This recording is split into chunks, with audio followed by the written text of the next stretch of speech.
महाभारत के समय एक ऐसा वीर जन्म लेता है जिसे आज पूरी दुनिया खाटू श्याम के नाम से जानती है। उनका नाम था बर्बरीक। बर्बरीक महान योद्धा घटोत्कच के पुत्र थे और उनकी माता थी मोरवी।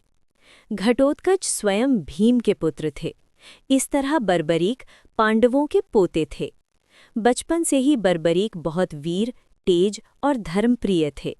उनकी माता ने उन्हें सिखाया सदैव धर्म और न्याय का साथ देना। जब वे बड़े हुए तो उन्होंने भगवान शिव की कठोर तपस्या की। उनकी भक्ति से प्रसन्न होकर शिवजी ने उन्हें दिए 3 दिव्य बाण। इन बाणों की शक्ति अद्भुत थी।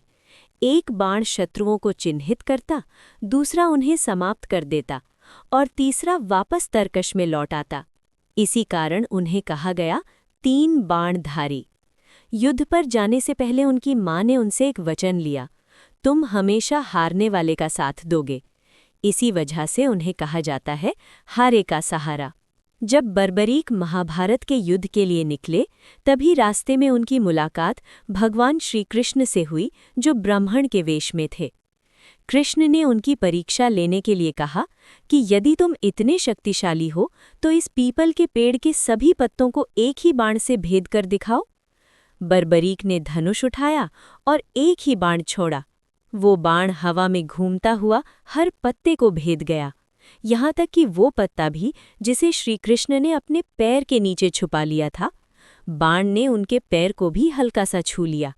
ये देखकर श्रीकृष्ण समझ गए कि ये वीर युद्ध का परिणाम बदल सकता है। तब श्रीकृष्ण ने दान में उसका शीश मांग लिया।